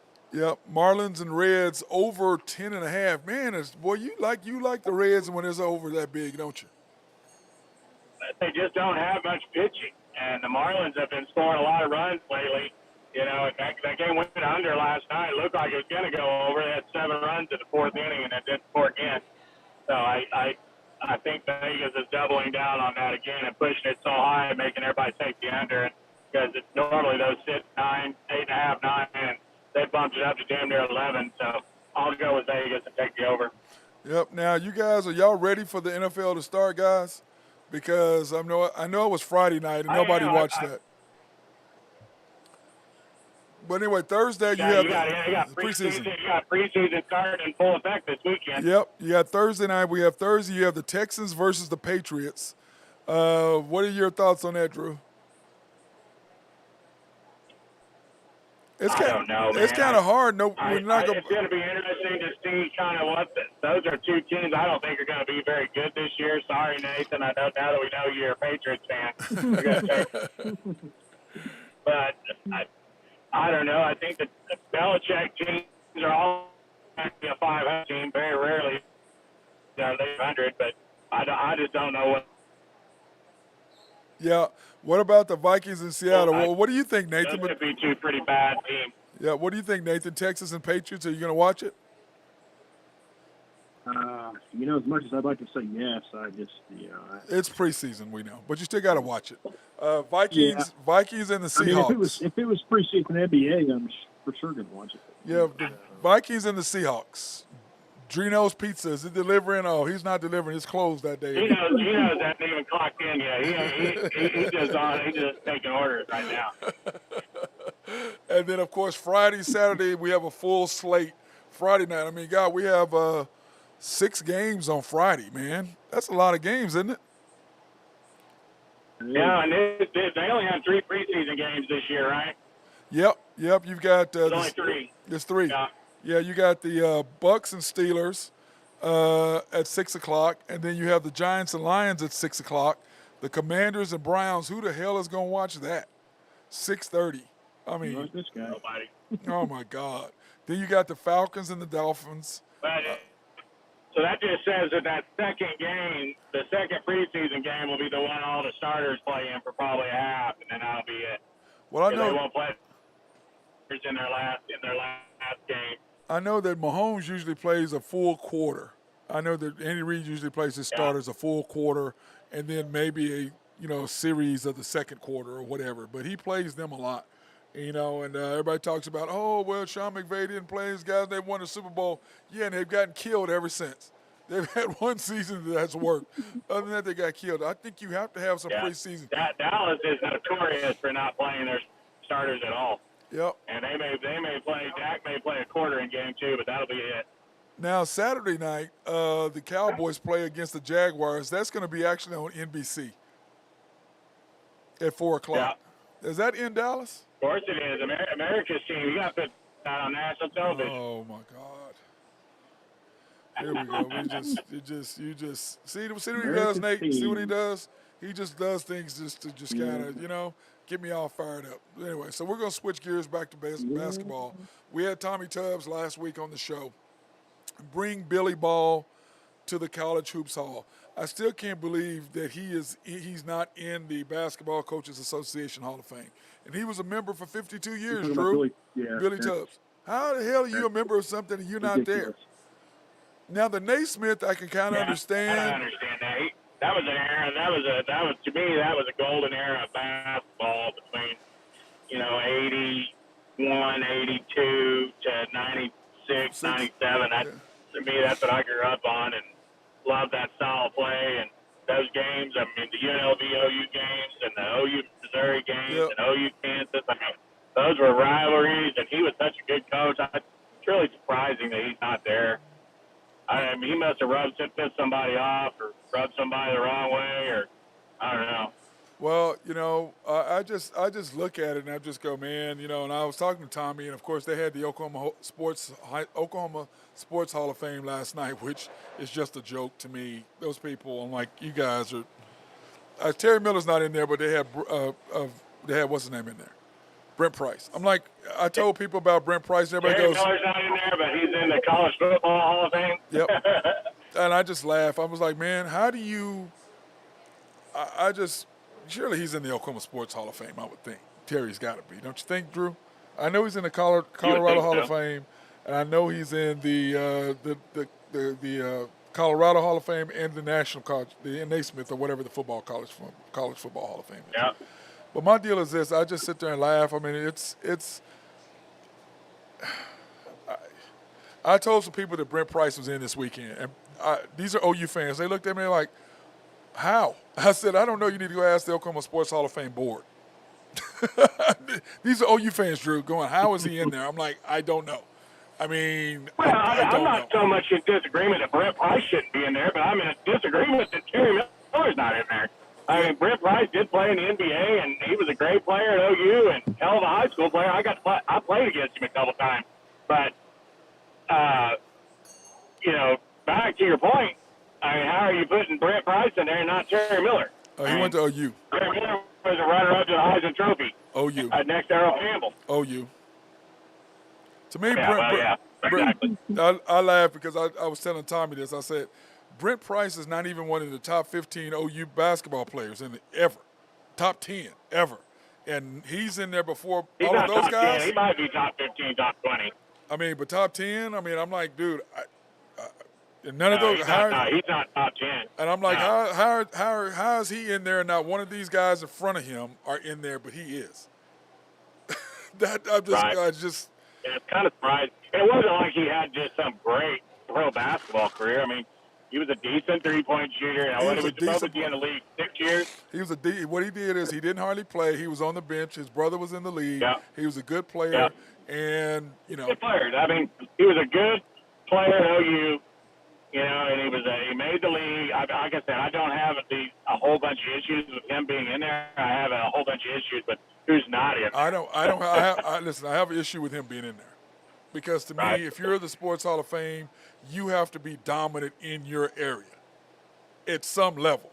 In high school or college, you had to be dominant in the state of Oklahoma. And he wasn't dominant in the state of Oklahoma. He was Oklahoma Player of the Year, right? Yeah, high school Player of the Year. I don't know, was he? Right? Yeah, I think so. In 89 or 88, one of the two. I think 88. Pretty sure on that. You can check that, but I think he was. Okay. And then he was all freshman in the Big 8, and I'm not sure what he did. His sophomore, junior, senior season. I'm sure he probably made some of the team. Well, yeah. To me, was he all Big 12 or all Big 8 first team?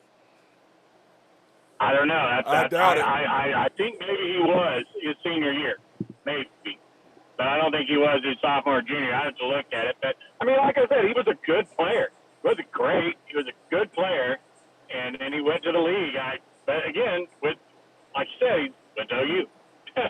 Yep. I mean, is Randy Rutherford in the Oklahoma Hall of Fame?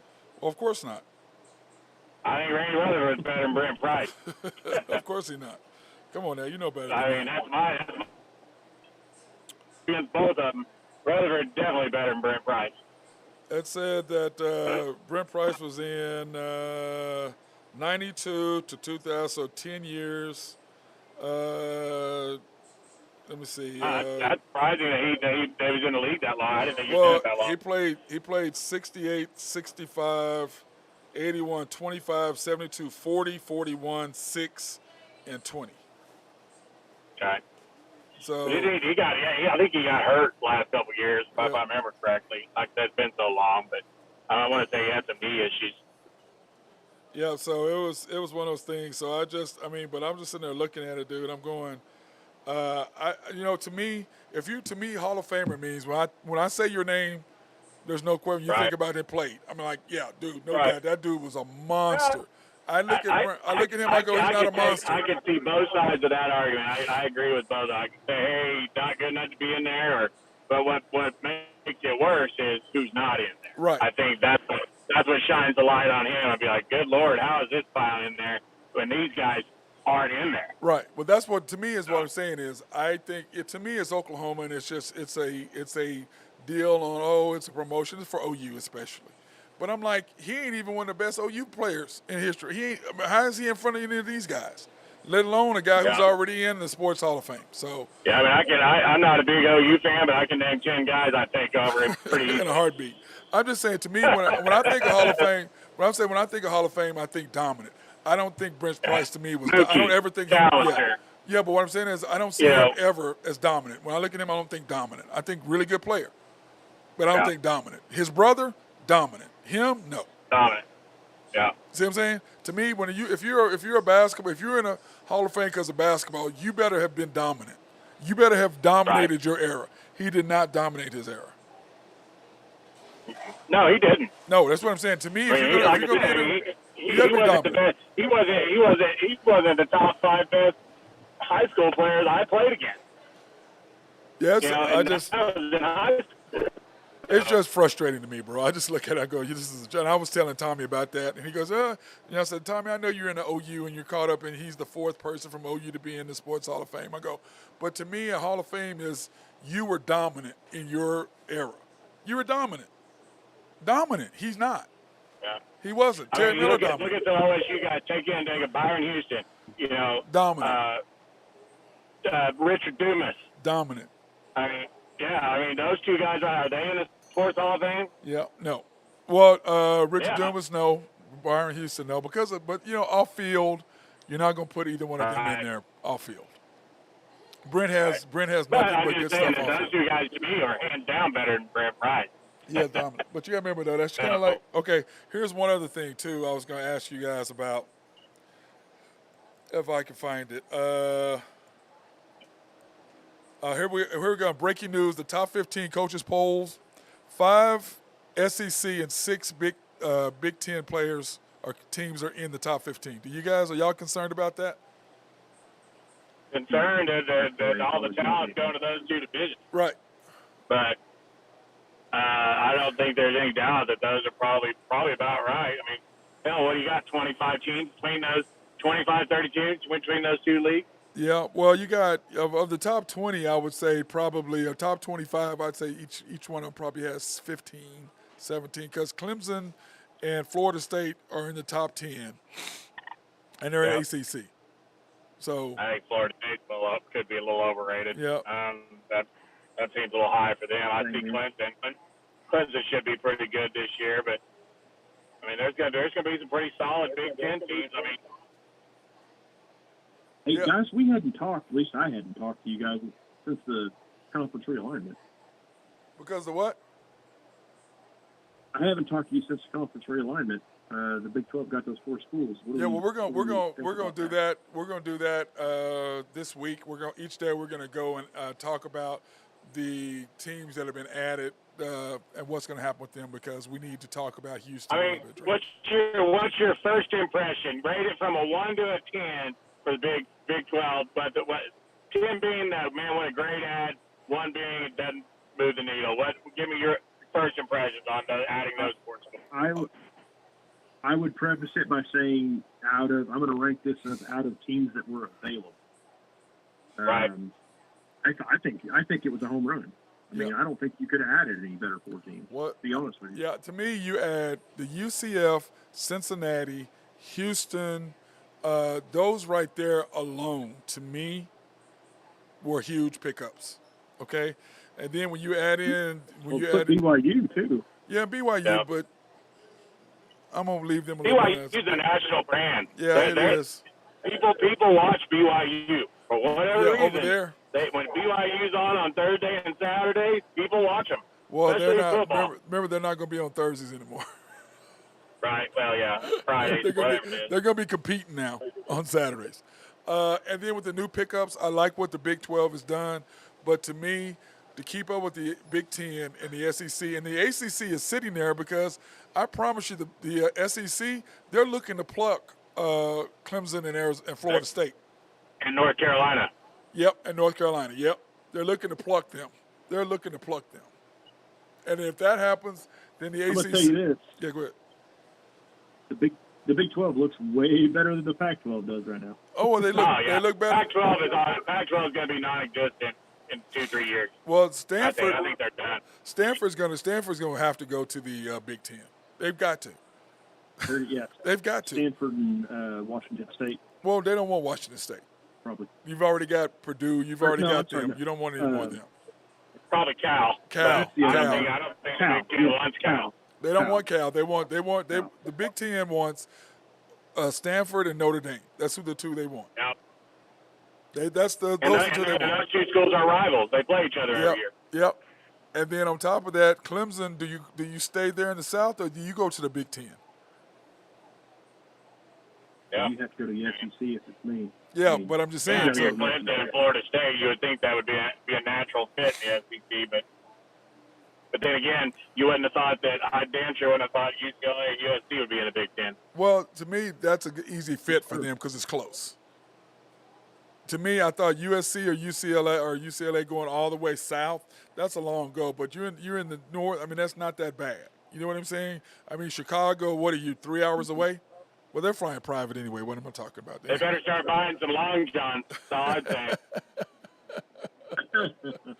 But who do you guys think that the Big 12 is going to have? Lincoln Riley likes coaching in the Horseshoe in December. Yeah, see how those are the big games. Those are the ones that get up. But once you got to watch out for it's playing Purdue on a Saturday afternoon at 11 a.m. when it's 8 degrees and snowing. Or Iowa. I mean, those or are Iowa. Or Iowa. Yep. Michigan State. Well, I'm going to tell you this. Who do y'all think the Big 12 needs to add to really solidify them into the third conference? Well, I think they're done, don't you? I think they did. I mean, I don't think there's well, any no, because doubt remember, though, we're going to be – what is the Big 12 now, 16? Are we at 16 now? Is what I'm saying. I'm saying when you add a 16, and those two are going to jump up to 24. So to me, Louisville, well, yeah, I mean, I think you got the SEC and the Big Ten are going to be your 1 and 1As, but the Big 12, I think, as it sits right now, is a better conference than the ACC, top to bottom. Right. Now your ACC I think your ACC in football is top heavy with the Florida State, Clemson, North Carolina. It's probably a little better than the Big 12, but top to bottom, I think the Big 12 is a better conference. I mean, yep. TCU and Oklahoma State are going to be. Go ahead. In the last 25 years, what has any team in the ACC done outside of Clemson? Nobody. Nothing. Right. Whatsoever. Right.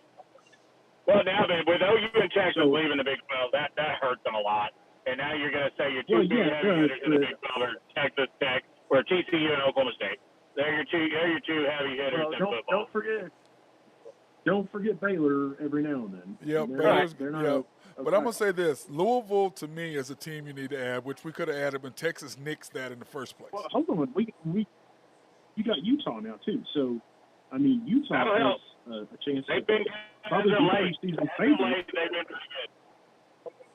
What would you say, Drew? They got a really good quarterback right now. Yeah, he's really good. Yeah, you could argue if they were coming next year, they'd be the favorite to win the league. Yeah, well, but that's what I'm saying. So then, what I'm saying is to really keep up. I think if you add the Louisville, which they wanted to come a few years ago, and Texas nixed it because they did not want Texas and OU did not. They liked it the way it was. You go ahead and you add the Louisville to the Big 12. That makes a huge jump for us. I think basketball-wise, football-wise, you still need a couple of more. I think to get the big contract that you need, don't you? Don't you guys? Probably. I mean, NC State would be a nice add, but they're not going anywhere without North Carolina. North Carolina, I think, is going to go without NC State to the SEC. I don't think NC State is going to go with them. But then what do you do with Carolina Duke basketball? I mean, how do you? Does the SEC take Duke too? Well, I think you still play each other in basketball. That's not a conference there. You can still play each other. But do the SEC? I wonder if it's going to be. Won't be a home and home. It'll just be one game most likely. Well, that's fine. Who's going to be? But you still got that rivalry. You're still holding that. But I mean, SEC. Do you want Duke? The whole thing is you got to. No. I mean, give Vanderbilt somebody to play. Yeah. And South Carolina. Yeah, you don't want Duke. No, they don't. That's what I'm saying. That's why with the Big 12, you got to think of who you want to. Because Big 12, you could have had a Duke, and you got the Duke Kansas rivalry. Oklahoma State will hopefully be back up. We won today. By the way, Randy sent us the message. But so that's the kind of the way I look at it. And then here's the question of the day, and then we're gonna be done, guys. Okay, these are for sure Hall of Famers when they retire. Okay, to me, well, I'm gonna get your guess. I'm gonna name them. If they stop today, would they be Hall of Famers? Okay, Mahomes. Yes. Nate. Yes, absolutely. Okay, Aaron Donald. Yes. Yes. Aaron Rodgers. Yes. Yes. Trent Williams. Yes. Probably. Yes. He's a beast, dude. Travis Kelce. Yes. Yes. Jason Kelce. He dominates his position. Yep. Jason Kelce. Yes. Yes. Yeah. Von Miller. No. No, I don't think so. I think Von. He's been dominant for a long borderline. He's time. not first ballot. Yeah. We're just talking about for sure Hall of Fame. They're going to make it. That's what I was saying. This one is a no-brainer. Justin Tucker. He's a no-brainer to me. He's just ridiculous, dude. I guess. Oh, come on. Yeah. He's ridiculous. I mean, he's a Texas boy. But are they really football players though? Yeah, but dude, he's automatic, dude. Come on. He's ridiculous, man. Bobby Wagner. No. I'd say no. I'd say yes to Bobby. Cam Jordan. No. Do you know that he's gonna have more sacks by the time he's done than anybody in the history of the NFL? Did you know that? Yeah. So plays under the radar for yeah. sure. So yes, it's the reason why he's a Saints guy, but his play, yeah, I put Cam in there. Myles Garrett. Well, the Saints are really known for their defense. Yep. Myles Garrett. No, not right now. No. Today? No. When they retire. But you said they retired. Yeah, if they retired today. Yeah, retired today. Yes. No. Yes. No. In the waiting room, Joe Burrow. This is not if they retire today. I'm just talking about in the waiting room. I think he'll make it. You know, if he continues down the path. Yep. T.J. Watt.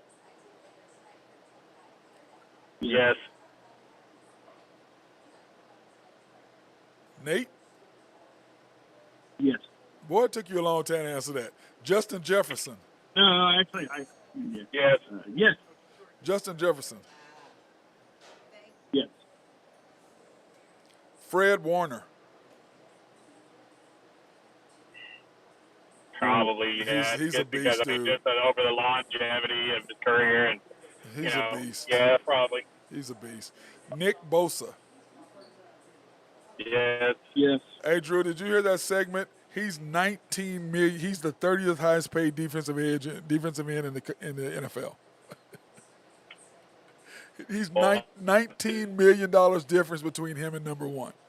$19 million. That's a team-friendly contract. 19. He's holding out, by the way. Wow. Yeah. You think? Yeah, his brother makes $17 or $18 million more a year than he does. Yeah, he gonna get paid. Patrick Surtain. Yes. Yes, probably. He's really good, dude. He's really good. Micah. Yes. Yes. Yes. Patrick Peterson. Yes. Yes. I would say, yeah. This is the one hard one for me, though. Julio Jones. He's tailed off here at the end, but, God, he was really good for a long time. He probably makes it. He'll eventually get in there. But, Drew, he's a wide receiver. It's hard for them to get in. He'll be waiting around like Drew Pearson did. Yep. Tyreek. He came from Alabama, right? Yeah. Yep. Tyreek. Yep. I suppose. I don't like the guy, but I suppose. It don't matter if you like him or not. It's about what he did on the field, bro. I'm just saying. Yeah, let's talk about what he did off the field. We're not talking about that. The dude should be in jail. He should be in jail. Anyway, Tyron Smith. Yeah, easy. Yes. Yes. Zach Martin. Yes. Yes. And Lane Johnson last. I suppose. There, he's in there too. All three of those guys are speed. Yeah, but you remember though, it's hard for linemen to get in, Drew. It's hard for linemen to get in. Those guys are kind of above and beyond the rest of their peers, I think. Yeah. Well, to me, Trent and Tyron and Zach for sure, all those should be in. To me, Lane Johnson, I think he could be. He's still kind of on the edge, but Trent, Tyron, and Zach. When you dominate your position inside for 8 years, 9 years, Trent has for 11, which he's just ridiculous. And Tyron did, for 8 or 9. To me, when you dominate that long, you got to be in the Hall of Fame. You know what I'm saying? Different like in basketball, I think you need to dominate longer than that. But if you're an offensive lineman or a defensive lineman in the NFL and you dominate that long, like to me, Aaron Donald, like Chris Jones could be at some point, but he hasn't dominated long enough. I mean, Aaron Donald was just – did you see that picture of him, Drew? Which one? The one they said, is he going to come back and play? Have you seen his picture? Oh, my God. He's been working out. He looks like – I haven't seen it. He's a monster. He's a monster. So, let me see anything. I think that we got everything. Anything you want to talk about, Drew? Yeah, I'm good. I'm just trying to jump in a little bit today. It's dog days of summer, so yeah, it's just been crazy, man. It's been one of those days. I can tell you that. Nate's all happy about his boy Chet dominating. Knocked down a bunch of threes. He didn't. That's Nate. Yeah, Oh, he hit two dominate. threes. He was knocking down threes. He had two. Wow. Yeah, you really dominate, man. I just can't. Okay. I just All can't. right. I just can't. Anyway, I'm done Hey, with that. I'm done with it. I'm done, Drew. It's just, I'm going to tell you this right now, and we can put a pizza bet on this. He will shoot better this year percentage-wise than Lou Dort. no, I'm not going to bet that. That's it. I'm not giving away. Well, you're so confident. You're still confident he's not going to shoot well. So, I mean, Drew, would you take that bet? You Drew Hinthorn and Husker Drew picks that. Would you take that bet? Yeah, Lou Dort may not be on the team at the trade deadline. I know, but he thinks that Chet will shoot better. He thinks that Chet will shoot better than Lou Dort. I'm saying yes, he should. Don't you? He'll shoot better than Lou Dort. That's what I said. I mean, Chet was the number one pick in the draft in there.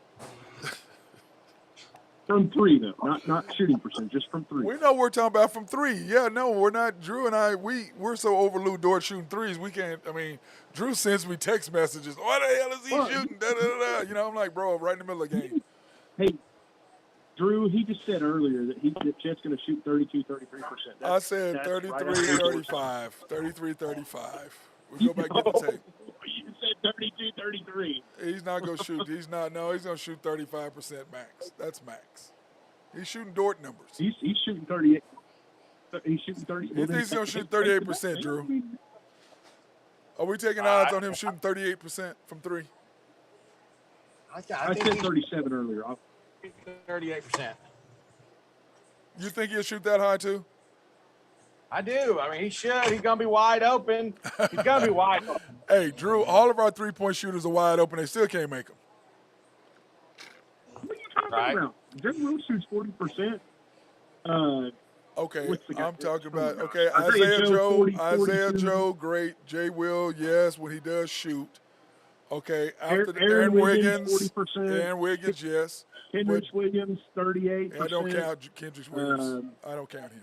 I'm talking about Josh. I'm talking about Lou Dort. I'm talking about Josh, Lou Dort. That's what I'm talking about. So you're talking about the two worst three-point shooters we have? Well, the guys who shoot the most, they shoot more than those other guys except Isaiah Joe. And Isaiah Joe's a shooter, so I don't count him. Jay Will shoots more than they do. Well, not more than Lou, but more than Josh. No. Go look. J Dub does too. J Dub. No, I promise you. Go look. I promise you, the attempts. Jay Will had at least 4 attempts a game. I guarantee it. All right, we'll go look at that. We'll talk about that. You think that, Drew? Hey, Drew, we need you to give us some odds on this. We need you to come up with some odds from Drew Hinthorn picks. I would put Chet at -120 to shoot better percentage than Dort. Okay, what about number one, he's going to be wide open. Number two, he's going to be able to shoot over the top of defenders. Okay. 7'9". And he's gonna show off that lightning quick handle too. Oh my God, I'm done. Okay, with that I'm done. Okay, Drew's even done on that one, Nathan. Drew's even done. Yeah. You done shut him up on that. Drew's like, I'm out. Oh, hey, don't forget about our 3-point specialist, Lindy Waters. Anyways, guys, I want to let y'all know we want to thank you guys. We've been at Georgia's Happy Hog. It is Tuesday. That was our guy, Drew Hinthorn of HuskerDrewPicks.com. We're here at Georgia's Happy Hog, 712 Culbertson Drive, just east of Lincoln Boulevard, south of the state capitol, north of the OU Medical Center right here on Culbertson Drive. Can't miss it. Great place. Every Tuesday, Friday is mac and cheese. They're open Monday through Saturday from 11 to 7. And we want to thank, of course, this is sponsored by YNB, family owned and operated since 1912. They are the bank that makes things happen, and they are an equal housing lender and a member of the FDIC. We want to appreciate them for their sponsorship for us to be here at Georgia's Happy Hog. That being said, hey, Nate, you got anything you want to say, bro? You don't have a tagline? You want to come out and say something? You know, go Big Red, go Orange, go whatever, go Patriots or something nasty you want to throw in there so I can cut you off too? Go number 42, Chet Holmgren. All right, and thank you everybody for watching this show. Y'all